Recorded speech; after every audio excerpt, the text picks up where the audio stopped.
Good evening, this is eNCA Moneyline, your money guide. My name is Sikim Gabadeli. Coming up on the show tonight. The Reserve Bank leaves rates on hold but slashes CPI forecast to 3.8% in 2015. We'll take a look at the growth of video on demand in South Africa. And Kenya's coffee producers hope to boost domestic sales. But first, your top stories.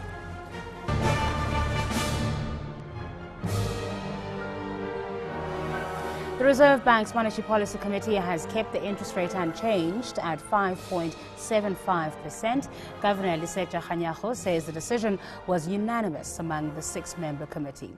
The decision leaves the prime lending rate at 9.25%. The MPC says the trend of highly indebted households is expected to remain. That's despite a moderate improvement in consumer confidence over the December period. Kganyago says the MPC will keep a close eye on oil prices and the second-round effects on inflation before making any major policy decisions.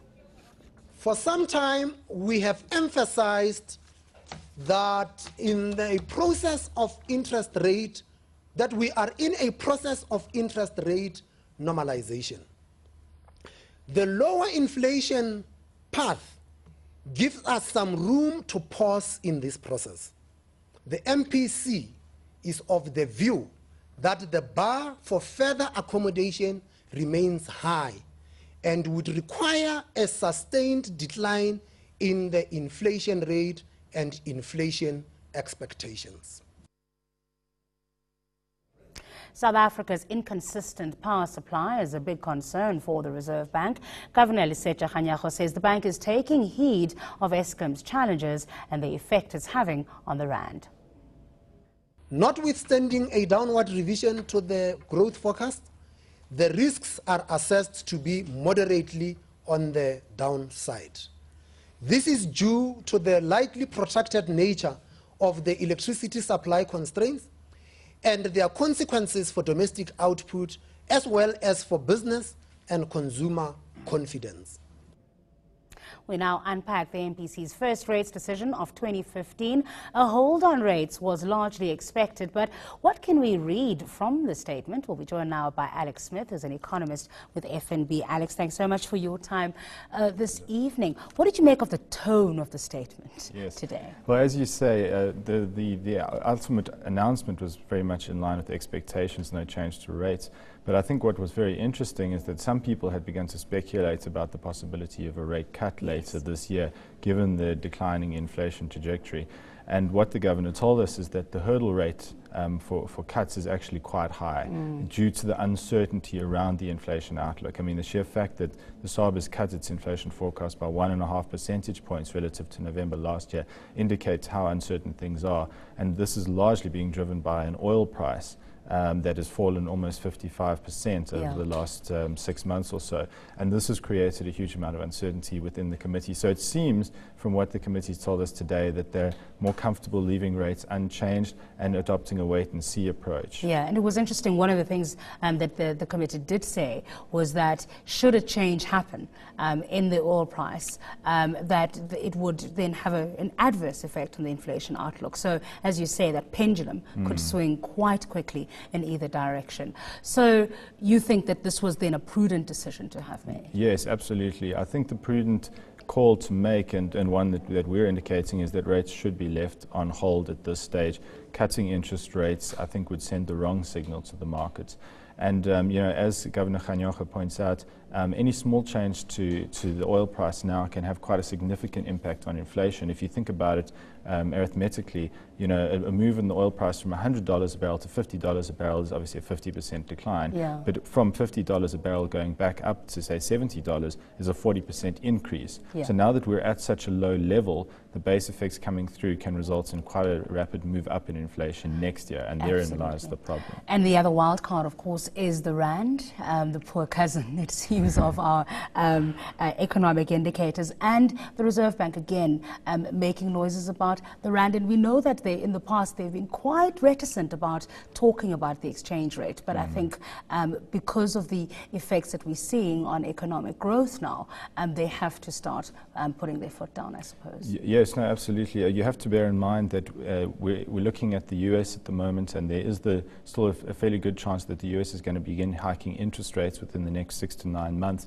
and that will likely have a significant impact on the rand exchange rate, resulting in a stronger dollar and in turn a weaker rand, and that also pushes up the inflation profile. So the SARB, I think, is very cautious about the rand exchange rate at this point in time and the risks that poses to inflation. They also flagged wage increases, which are above the inflation rate, and I suppose it's a prudent time, given that we're going to be going into negotiating a season for a few sectors, including the public sector this year. Yes, absolutely. I think this is actually the key point that the SARB has been making time and again. Governor Marcus made it as well, is that South Africa needs to work on its competitiveness, and we need to work on the supply side reforms in the economy. So the issues around electricity, the issues around labour are really stunting economic growth at this stage, and that's not really something that the SARB can do much about. So you can't expect the SARB to really cut interest rates to boost growth. What we actually need to see is some reform on the supply side of the economy to allow the economy to grow faster.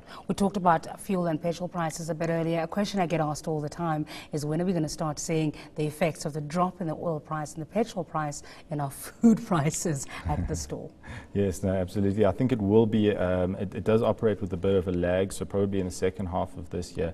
You'll also know that agricultural commodity prices have come down quite significantly through the whole course of last year. So that's also going to start to flow through into food price inflation. So the combination of lower petrol prices and moderating food price inflation will certainly see inflation come down. In fact, we think it will come even lower than the SARB's own forecast.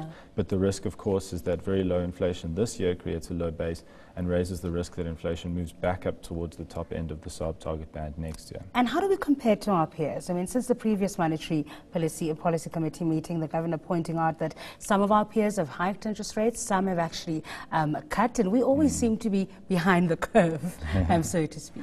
Well, it's very interesting that you bring that up, because if you look at some of the countries that have dealt with these structural constraints that I was referring to earlier, like India, for example, they've had the luxury of being able to cut interest rates because they're still attracting a lot of foreign capital. But unfortunately, with South Africa, with the constraints that we've had, and especially a lot of bad news flow around electricity, means that we're subject to some capital flow volatility, and that's putting pressure on the exchange rate.